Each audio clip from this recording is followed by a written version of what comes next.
আসসালামু আলাইকুম। আশা করি সকলে ভালো আছেন। তো ডাচ বাংলা ব্যাংকে একটা নিয়োগ বিজ্ঞপ্তি নিয়ে খুব তোলপাড় চলতেছে অনলাইন সোশ্যাল মিডিয়ায়। তো ভাবলাম যে একটা ভিডিও তৈরি করি। তো এখানে হয়তো অনেকে দাবি করতেছে হিউজ পরিমাণে নিয়োগ হবে। তো ম্যাক্সিমাম প্রাইভেট জবগুলোতে তারা শূন্যপদ বা ভ্যাকান্সি তারা প্রকাশ করে না। তো আনুমানিক ধরা যাচ্ছে যে আপনার বড় ধরনের নিয়োগই হবে। তো এখানে প্রথম যে পদটা হচ্ছে সেটা হলো ম্যানেজমেন্ট ট্রেনি অফিসার এমটিও পদ যেটা। তো এইটা সবচেয়ে লুব্রিক্যান্ট এবং ভালো মানের একটা পদ, মানে নিয়োগের ক্ষেত্রে শুরুতে। তো এই পদে যারা ভর্তি হবেন তারা অনেক দূর পর্যন্ত খুব ইজিলি যেতে পারবেন। তো বাকি যে পদগুলো আছে assistant officer, training cash officer, এগুলোও ভালো, মোটামুটি সবই ভালো। তবে এমটিও পদের এক্সামটা বেশি হার্ড হয়। তো তো সেই ক্ষেত্রে এখানে আমরা জব রিকোয়ারমেন্টটা দেখি। তো তারা কী যাচ্ছে, যোগ্যতার সবচেয়ে গুরুত্বপূর্ণ বিষয় হচ্ছে এডুকেশনাল কোয়ালিফিকেশন। কারণ সবাই তো আর সব চাকরিতে আবেদন করতে পারবে না। তো শুধু প্রিপারেশন নিলে তো হবে না, আপনাকে যোগ্যতাও ন্যূনতম থাকতে হবে। তো এখানে চাচ্ছে কি তাদের 4 years graduation in discipline, minimum CGPA 3 out of 4 এবং আউট অফ 5-এ সিজিপিএ 3.75 থাকতে হবে। ম্যাক্সিমাম 32 ইয়ার মধ্যে হতে হবে। The candidate must be Bangladeshi হতে হবে।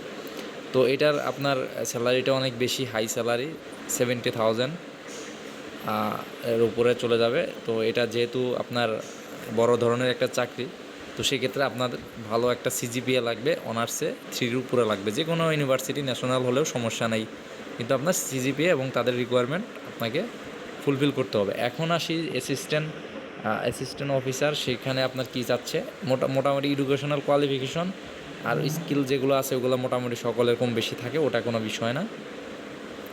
তো এখানেও আপনার 4 ইয়ার গ্র্যাজুয়েশন লাগবে, 3 সিজিপিএ লাগবে, এবং যাদের 5 স্কেলে তাদের 3.75 লাগবে। তো সেম আপনার রিকোয়ারমেন্ট। এটার আপনার স্যালারিটা হচ্ছে 59,000। তো যেহেতু স্যালারি স্ট্রাকচার অনেক বেশি, তো সেই ক্ষেত্রে আপনার যোগ্যতাও এরকম লাগবে এবং এক্সামটাও খুব মানে ইজি হবে না।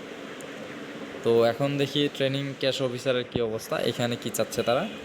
তো এখানেও আপনার 4 ইয়ার গ্র্যাজুয়েশন ইন ডিসিপ্লিন, মিনিমাম 2.50। এখানে সিজিপিএটা একটু কমিয়েছে তারা, যে 2.50 হলে আপনি আবেদন করতে পারবেন অনার্সে।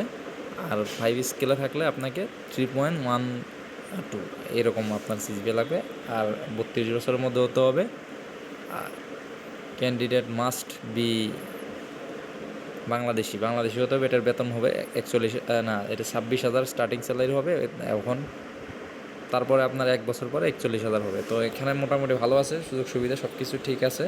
তো এখানে এখন কারা আবেদন করবেন, তো এখানে তাদের রিকোয়ারমেন্টটা দিয়ে দিয়েছে নিচে, আপনার পরে নিয়ে। তো এখানে কিন্তু আপনারা যে কোনো একটি পদে আপনি আবেদন করতে পারবেন। সবগুলোতে আবেদন করতে দিলেও একসাথে পরীক্ষা হবে, তো সবগুলো পরীক্ষা দিতে পারবেন না। তো আপনার যেটা টার্গেট, ওই একটা পদে আপনাকে আবেদন করতে হবে। তো যার যেটা ভালো লাগে এবং যার যেটা সিজিপিএতে হবে। তবে ক্যাশ পদে আবেদনটা একটু বেশি পড়বে, কারণ এখানে 2.50 চেয়েছে অনার্সে। আমার ম্যাক্সিমাম আমাদের স্টুডেন্টের সেকেন্ড ক্লাস রেজাল্ট বেশি থাকে, তো ওগুলোতেও পড়বে আবেদন। তো যাদের যোগ্যতা আছে তারা আবেদন করতে পারেন। আমার যোগ্যতা নাই, আমি এখানে আর আবেদন করবো না, মানে থাকতো তাহলে করতাম আপনাদের সাথে। তো যাই হোক, সকলে ভালো থাকেন। আল্লাহ হাফিজ।